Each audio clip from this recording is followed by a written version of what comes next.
வணக்கம். என் பேர் doctor poor Dhawan. இன்னைக்கு இந்த வீடியோவில் நாங்கள் பார்கின்சன் நோயை பற்றி பேசப் போகிறோம்.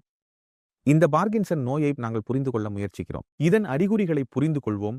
ஏன் இது ஏற்படுகிறது, எந்த காரணத்தால் இது ஏற்படுகிறது என்பதை ஆழமாக புரிந்து கொள்ள முயற்சிக்கிறோம். மேலும் இதில் நாங்கள் எப்படி நோயாளியை மேம்படுத்தலாம் என்பதையும் பார்க்கிறோம். இதனை புரிந்து கொள்ளும்போது பார்கின்சன் நோயை முதலில் புரிந்து கொள்ள வேண்டியது என்னவென்றால், இது உங்கள் மூளையின் இயல்பான நிலைமையாகும். எங்கள் மூளையின் செயல்திறன் குறையத் தொடங்கும் போது நாங்கள் எந்த ஒரு நோயாளியின் பார்கின்சன் அறிகுறிகளை காண்கிறோம். இப்போது பார்கின்சன் நோயாளிகளுக்கு நாம் சோதனை செய்யும் போது பார்கின்சன் நோயாளியின் மூளையில் ஒரு கெமிக்கல் குறைவாக உருவாகிறது. அதற்கு பெயர் டோப். இப்போது இந்த டோபமின் கெமிக்கல் இது எங்கள் மூளைக்கு மசப்பேசிகளை கட்டுப்படுத்தும் திறனை வழங்குகிறது. இரண்டாவது, இது நம்மை மகிழ்ச்சியாக வைத்திருக்கிறது, நம்மை சிரிக்க வைக்கிறது. எவருக்காவது மூளையில் டோபமின் சிகரேஷன் குறையத் தொடங்கினால் அவரின் கைகள் மற்றும் கால்களில் குலுங்கல்கள் காணப்படும். இரண்டாவது, நோயாளியின் முகம் மாஸ்க் முகமாக மாறுகிறது. அவர் சிரிக்கவில்லை போலவே. மேலும் அவர் மன அழுத்தத்திற்குள்ளாகி விடுகிறார். எனவே பார்கின்சனில் டோபமின் குறைவாக இருக்கிறது. இப்போது நாங்கள் இதை புரிந்து கொள்ள வேண்டும். டோபமின் உடலில் மூளையில் ஏன் உருவாகவில்லை அல்லது ஏன் சரியாக வேலை செய்யவில்லை என்பதை குறித்து எங்கள் மூளை தொடர்ந்து செயல்படுகிறது. இது சோர்வின்றி வேலை செய்கிறது. சுற்றியுள்ளவற்றை பார்க்கிறது, கேட்கிறது, உணர்கிறது. நாங்கள் தூங்கும் போது கூட இது நமக்கு கனவுகளை காட்டுகிறது. சுற்றியுள்ள விஷயங்கள் நாங்கள் தூங்கும் போது இது நமக்கு கனவுகளை காட்டுகிறது. சிறு சிறு செயல்பாடுகளை செய்து கொண்டிருக்கிறான். தூங்கும் போது நமது செயல்பாடுகள் குறையும்.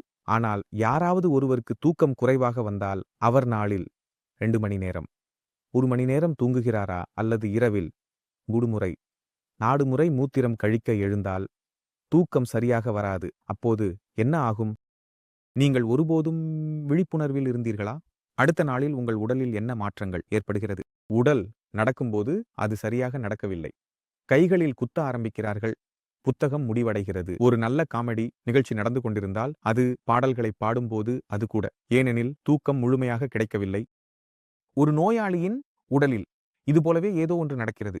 ஒரு சாதாரண மனிதன் தனது உடலில் சீசை உணர வேண்டும் என்றால் எங்கள் மூளை, இது எங்கள் முழு உடலாகும். இதன் சாதாரண சராசரி வாழ்க்கை 80 முதல் 100 ஆண்டுகளுக்குள் இருக்கும். நாம் எப்போதும் ஒரு இரும்பு கார் வாங்கி கொண்டு வருகிறோம். அதன் ஆயுள் 80 ஆண்டுகள் கூட இல்லை. ஒரு முறை யோசித்தீர்களா? எங்கள் உடலில் ஒன்று மெக்கானிசம் ஏன் இருக்கிறது? அதில் எங்கள் உடலில் தினமும் உடைந்துவிடும் போது, நடக்கும்போது அல்லது வேறு எந்த வேலை செய்யும் போது அது இரவில் பழுது பார்க்கப்படுகிறது.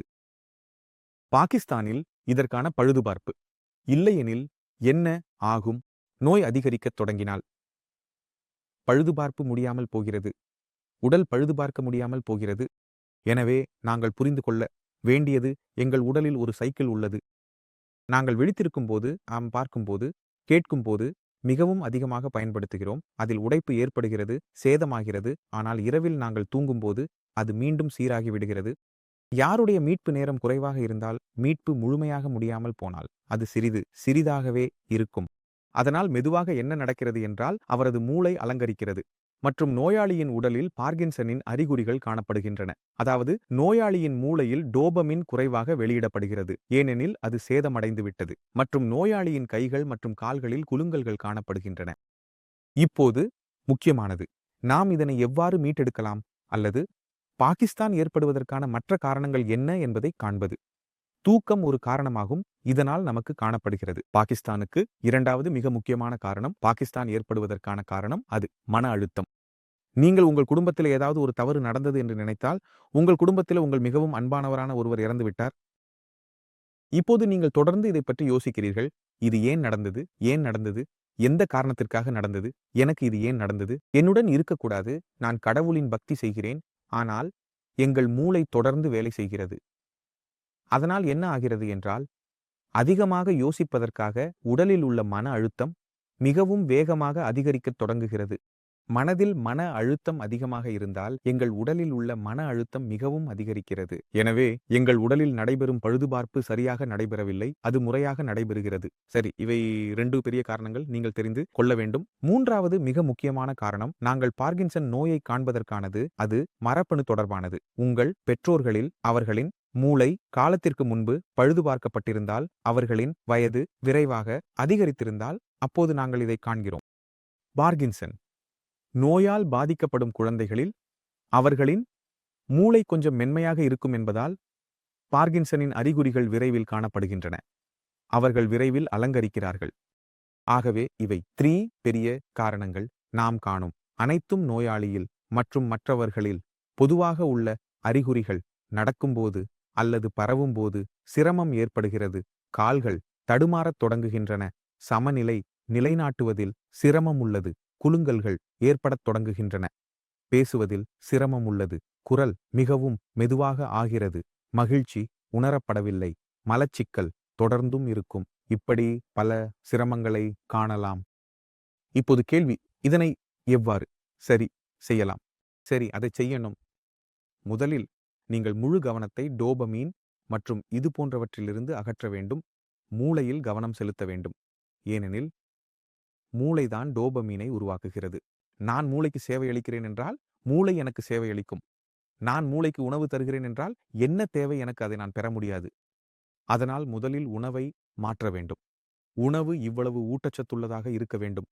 மூளைக்கு தேவையானவற்றை நன்கு பெற ஆரம்பிக்க வேண்டும். அதனால் பொதுவாக மக்கள் என்ன தவறு செய்கிறார்கள் என்றால், பார்கின்சன் நோயாளிகள் மிளகாய் உணவுகளை சாப்பிடத் தொடங்குகிறார்கள். பலியன் காய்கறிகளை சாப்பிடத் தொடங்குகிறார்கள். ரொட்டி விலக்குகிறார்கள். இதனால் நோயாளி மேலும் பலவீனமாகி சிரமங்கள் மேலும் அதிகரிக்கின்றன. அதனால் முதலில் உங்கள் உணவில் புரதத்தை சேர்க்க வேண்டும். புரதத்தை ஏன் சேர்க்க வேண்டும்? எனவே எங்கள் உடலில் உள்ள மூளை புரதம் மற்றும் கொழுப்பால் உருவாக்கப்பட்டுள்ளது. எனவே எங்கள் உடலில் புரதத்தின் குறைபாடு இருக்க வேண்டும். கொழுப்பின் குறைபாடு இருக்க வேண்டும். எவருக்கு கொலஸ்ட்ரால் அதிகமாக இருக்கிறதோ அவர்களுக்கு நான் அதை சரி செய்கிறேன். இங்கு நல்ல கொழுப்பின் பற்றி பேசப்படுகிறது. நல்ல கொழுப்பு பற்றி பேசப்படுகிறது. குப்பை பற்றிய விவாதம் இல்லை. அதனால் நீங்கள் உங்கள் உணவினை செழுமையாக மாற்ற வேண்டும். செழுமையாகவும் மிக செழுமையாகவும் இருக்க வேண்டும். அதில் அனைத்தும் இருக்க வேண்டும். கொழுப்பு, புரதம், வைட்டமின்கள். நீங்கள் நினைக்கக்கூடிய அனைத்தும் உடலுக்கு நல்லது என்று நீங்கள் நினைக்கும் அனைத்தும் உங்கள் உணவினில் இருக்க வேண்டும். நீங்கள் உங்கள் உணவினை மாற்றினால் மூளைக்கு பழுது பார்க்க தேவையான கச்சா பொருளை வழங்கியதாகும். இப்போது நாம் சொல்லலாம், மகனே 20 கொஞ்சம் பழுது பார்க்கவும். அதனால் முதலில் 2வது விஷயம், மூளைக்கு பிடிக்கும் அனைத்தையும் நாம் செய்ய வேண்டும். எங்கள் மூளை உங்களுக்கு நீங்கள் மெடிடேஷன் செய்ய விரும்புகிறீர்கள் என்று சொன்னால் மெடிடேஷன் செய்யுங்கள். நீங்கள் நடனமாட விரும்பினால் நடனமாட முயற்சிக்கவும். இசை விரும்பினால் இசை கேளுங்கள். உங்களுக்கு பிடித்ததை செய்யத் தொடங்குங்கள். ஏனெனில் நாம் எங்கள் மூளைக்கு அது விரும்பும் விஷயங்களை வழங்கும்போது எங்கள் மூளையில் தானாகவே டோபமீன் வெளியிடப்படுகிறது. சரி, 3வது விஷயம் நாம் செய்ய வேண்டியது நமது உடலை அதிகமாக செயல்படுத்த வேண்டும். நமது உடலை செயல்படுத்தினால் எவ்விதமாக இருந்தாலும் நமது உடலில் இரத்த ஓட்டம் மேம்படத் தொடங்குகிறது. இப்போது நமது இரத்த ஓட்டம் மேம்படுவதால் மூளையின் ஓட்டமும் மேம்படுகிறது. மூளையின் பள்ளிகளில் ஆக்சிஜன், வைட்டமின்கள் செல்கின்றன. உடலில் சக்தி உணரப்படுகிறது. மன அழுத்தம் குறைகிறது. உடலின் கட்டுப்பாடு வருகிறது. எனவே இந்த 3 விஷயங்கள் முக்கியம்.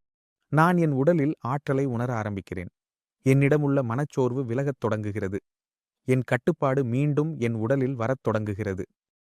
ஆகவே இந்த 3 விஷயங்களுடன் வேலை செய்வது மிகவும் முக்கியம். இப்போது பார்கின்சன் நோயாளிகளில் நாங்கள் இன்னொரு சிக்கலை பார்க்கிறோம். அதாவது நோயாளி தனது மருந்துகளை எடுத்துக்கொள்கிறார். அதனால மருந்தின் அளவை நாம் தொடர்ந்து அதிகரிக்க வேண்டும். அதனால் யாரேனும் முடிக்க விரும்பினால், கட்டுப்படுத்த விரும்பினால், நாங்கள் நோயின் அடிப்படையில் வேலை செய்ய வேண்டும் என்பதை புரிந்து கொள்ள வேண்டும். முதலில் இந்த பரிகரத்தின் வளர்ச்சி நடந்தால் என்ன நடந்தது என்பதை புரிந்து கொள்ள வேண்டும். வேப்பம் புண்ணாக்கு. தூக்கமின்மையா? நோயாளி இரவு முழுவதும் 4 முறை எழ வேண்டும் என்றால் என்ன? நோயாளிக்கு மிகவும் மன அழுத்தமா இருந்தது. அல்லது இது மரபணு தொடர்பானதா? நீங்கள் முதலில் நோயாளிக்கு பார்கின்சன் பிரச்சனை ஏற்பட்ட காரணத்தை கண்டுபிடிக்க வேண்டும். 2வது விஷயம், நீங்கள் என்ன செய்வீர்கள்? நீங்கள் அவரது உடலை கவனிக்க வேண்டும். அவரது முழு நாளின் வழிமுறையை கவனிக்க வேண்டும். நோயாளிக்கு உணவில் என்ன வழங்கப்படுகிறது? அவனுடைய உடல் பலவீனமாக இருக்கிறதா? அல்லது அவனுடைய உடல் வலிமையாக இருக்கிறதா? செயல்படுகிறது. இதனை நீங்கள் கவனிக்க வேண்டும். நோயாளியின் வாழ்க்கை சூழலில் எங்கு சிக்கல் உள்ளது என்பதிலிருந்து அதை தீர்க்க முயற்சிக்க வேண்டும். நாம் வாழ்க்கை முறையை மாற்றும்போது உணவுகளை மாற்றி சரியான மருந்துகளை இடமாற்றம் செய்கிறோம். நோயாளியில் மிகவும் வேகமாக சிந்தனைகள் வரத் தொடங்குகின்றன. நான் செல்லும் முன் நீங்கள் இந்த நோயாளியை சந்திக்க வேண்டும் என்று விரும்புகிறேன்.